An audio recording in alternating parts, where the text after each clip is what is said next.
Prezados, bom dia. Meu nome é Pedro Henrique Claudino, eu sou aluno do 9º período de Engenharia Civil do Grupo Unis e vou apresentar para vocês hoje a minha proposta de tema para o trabalho de conclusão de curso. Eu vou falar sobre a análise da viabilidade de sistema de captação e aproveitamento de água pluvial em um condomínio residencial na cidade de Varginha, em Minas Gerais. A proposta de trabalho surgiu pensando em alguma alternativa que a gente pudesse usar a construção civil, os conceitos aprendidos em sala de aula, para de alguma forma reduzir o impacto ambiental e levar uma forma de auxiliar a população nesse recurso que anda tão escasso. Nos estudos de alguns artigos ficou claro que, apesar do Brasil ainda ter 14% de toda a água potável, água doce do planeta, 70% desse recurso se encontra na região norte, que é a região menos populosa do país.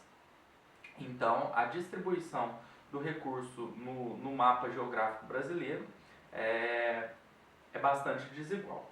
Então, pensando nisso, e um conceito que vem se intensificando ao longo dos últimos anos, é a captação de água de chuva, que pode ser utilizado para recursos tanto potáveis quanto não potáveis. No caso do trabalho, será numa vertente para fins não potáveis, que seria para limpeza, irrigação, descargas e fins que não tenha o consumo e o contato direto, a exposição com o ser humano. Tá? Além da captação de água de chuva, auxiliar o consumo de água, reduzir para fins não potáveis, a gente pode encará-lo também como um facilitador de sistemas de saneamento. Como assim?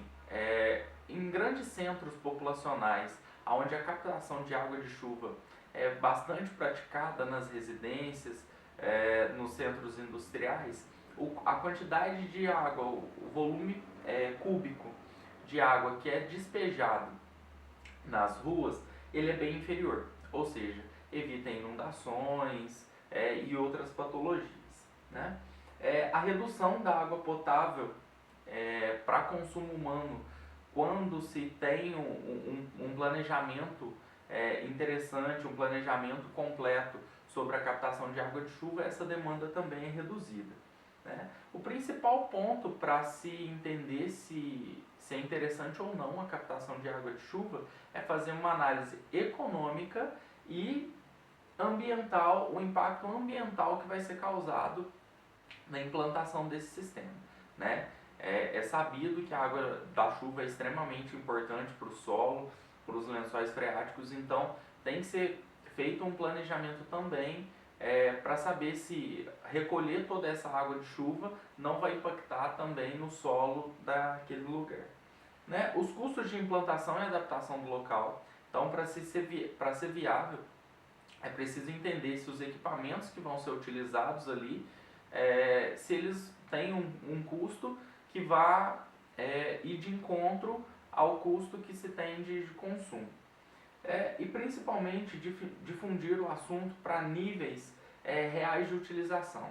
Trazer o conceito de forma mais simples, um conceito pensando nos equipamentos que serão utilizados, nas formas de aplicação, para que aí a população tenha um ganho maior, que a população consiga trazer, principalmente nos interiores dos estados, a utilização. A fundamentação teórica, através da leitura de alguns artigos, algumas reportagens, foi o alto consumo para fins não potáveis. Grande parte da água potável que chega nos reservatórios, seja nas caixas d'água, nos reservatórios de condomínio, como vai ser o nosso caso de estudo aqui, ela é para fins não potáveis, ou seja, tem-se um alto custo para tratamento desse recurso, para ele ser de certa forma desperdiçado, em contrapartida que alguns outros locais da cidade não tem um abastecimento tão eficiente. Preciso analisar também a área de captação se ela vai ser favorável para que essa água de chuva seja recolhida. O interessante da captação de água de chuva é que ela não tenha contato com o solo ou com as sarjetas, porque quando isso acontece, passa a ter presença de poluentes na água, então você perde essa qualidade. Então a captação ela tem que ser feita para garantir uma qualidade de água maior, ela tem que ser feita diretamente dos telhados, e aí ela através de calhas e dutos, ela é direcionada para os armazenamentos. O primeiro ponto para se entender a viabilidade é se a captação ela é superior à demanda. Porque não faz sentido a captação de água de chuva se o que eu consumo é maior do que o que eu consigo captar. Porque aí você, além de ter que integrar dois sistemas, que é o sistema que vem de água potável, seja da caixa d'água, eu vou ter que fazer uma integração disso com o sistema de água de chuva. Então passa a ser um sistema ineficiente. Tá? E é um sistema que, através da sua evolução, tem sido de fácil instalação, não requer intervenções estruturais, intervenções bruscas na estrutura e muitas vezes não precisa de grande especialização de mão de obra para poder fazer a instalação.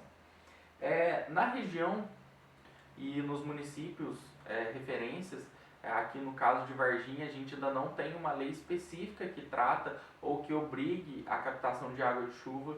Teve no ano de 2015 uma proposta de um vereador para que todas as creches e escolas municipais recebessem um sistema de captação de água de chuva, mas o projeto parou, o projeto está arquivado, e como exemplo e até amparo para desenvolver o trabalho, foi uma lei municipal também de 2015 da cidade de Lavras, em que todos os prédios verticais precisam ter um projeto e instalação de captação e armazenamento de água de chuva. A fundamentação teórica foi baseada em artigos da FEAM, do ano de 2015, que é a Fundação Estadual do Meio Ambiente, e principalmente na NBR 15527 de 2007, que vai tratar do aproveitamento de água de chuva em áreas urbanas para fins não potáveis. Como literatura base, que já trata bastante específico do assunto, dá norteamentos, estabelece conceitos, a gente tem o aproveitamento de água de chuva para fins não potáveis na cidade de Vitória, do Espírito Santo, da Carla Ponzo, Vacari, Anechini, e o aproveitamento de água de chuva para áreas urbanas e fins não potáveis do Plínio Tomás. A metodologia, e principalmente no livro do Plínio Tomás, traz alguns parâmetros que têm que ser seguidos para que essa metodologia, para que o projeto consiga acontecer, você entender a viabilidade e aí conseguir aplicar. O primeiro ponto é a determinação da demanda, ou seja, a quantidade de água, e aí a gente tem que estabelecer os critérios para que fins essa água vai ser aplicada. Então aqui no nosso caso é para limpeza e irrigação. Então na conversa com toda a gestão desse condomínio, entendemos quais são os dias de limpeza, para que essa água é utilizada e a aferição da medição da área de jardins para poder irrigação. Então, feito esse cálculo de área, você tem a determinação da demanda, a quantidade de água mensal gasta para aquelas atividades. E aí, a gente tem a área de captação. Então, a gente vai fazer a medição dos telhados e, através dessa área, a gente consegue, através do conceito das literaturas, estabelecer a quantidade de água que consegue ser captada por aqueles telhados. E aí, unido a isso, a gente tem um estudo do índice pluviométrico daquela região.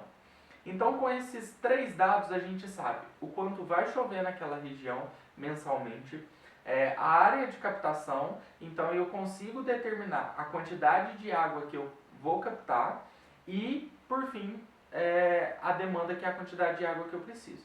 Então, dessa forma, eu consigo equacionar se a quantidade de água que eu preciso para trabalhar é a quantidade que eu estou conseguindo captar. Então, no caso do condomínio, a gente tem um índice de área de captação, de um volume de metros cúbicos de água captada acima da demanda. Ou seja, um dos primeiros quesitos, que é a viabilidade, demanda e eficiência do sistema, é atendido. Depois eu vou ter a determinação de calhas e condutores, para aí eu entender a viabilidade econômica e as intervenções que eu tenho que fazer na minha estrutura. A determinação de filtros e águas de limpeza. Essa água de limpeza de telhado, ela é sempre indicada, inclusive na NBR, para que as primeiras folhas, aquela poeira que fica no telhado, ela seja descartada, essa primeira água, para então você fazer o armazenamento de uma água um pouco mais limpa. E o projeto do reservatório, que é importante também se definir para a gente saber aonde a nossa água vai estar sendo armazenada, e aí os impactos que vai ter, inclusive no meio ambiente, para a gente determinar se vai ser um reservatório enterrado, suspenso, se vai precisar de bombeamento, porque muitas das vezes eu não consigo utilizar o sistema por gravidade, então às vezes esse bombeamento gasto com energia pode não ser tão interessante. A manutenção, que a captação de água de chuva tende a ser um facilitador de manutenção, porque é mais a limpeza das entradas e saídas dos dispositivos para retirada de alguns pequenos objetos e folhas, e a qualidade da água, que em si, através do ciclo hidrológico da água, a água de chuva ela já tem uma qualidade, uma potabilidade interessante. Então, como ela não tem contato com o solo, ela não tende a se poluir, então a qualidade da água é mantida. Ressalto ainda que não é sem o tratamento químico e biológico para equacionar os níveis de acidez da água, ela não é própria para o consumo humano, porque nas camadas atmosféricas em contato com o ar, ela pode se tornar um pouco ácida e aí não é interessante para o organismo humano. Né? Concluindo, diversos benefícios econômicos e ambientais só na análise do tema captação de água de chuva a gente já consegue encontrar. Né? Principalmente a preservação do recurso da água potável, a gente tem redução nas contas para os clientes e até mesmo para as concessionárias de abastecimento, que, como eu citei no começo, se tem um planejamento, se tem uma área residencial, uma área populacional em que a captação de água de chuva é bastante praticada, a gente consegue ter uma redução de demanda de água para aquele local. Né? Na área de estudo, as condições foram favoráveis, porque tem-se a declividade natural do terreno, as áreas de captação são de fáceis instalações de calhas e dutos, a declinação, o declive do terreno para o reservatório é favorável, tá? A viabilidade de implantação, então, em questões estruturais, em questões de duto, questão de demanda e consumo, foram favoráveis para a instalação. Né? Então, a conclusão maior é que é extremamente viável para o condomínio fazer essa captação e demanda de água de chuva. Tá? E para o TCC2, a minha proposta é fazer o dimensionamento e alocação desse sistema. Então, aí realmente dimensionar toda e qualquer peça que vai ser utilizada, fazer o levantamento financeiro de tudo isso, de cada peça, o custo real de implantação, tempo de estimativa de retorno do investimento e de economia na conta de água.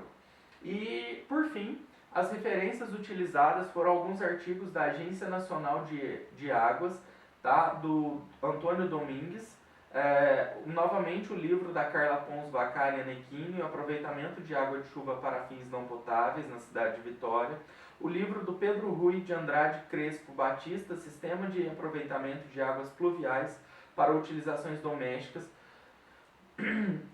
novamente a FEAM, que é a Fundação Estadual do Meio Ambiente, onde a gente vai ter desde artigos que tratem diretamente desse assunto, as NBRs 10844, a 15527 e a 5626 e o livro do Azevedo Neto.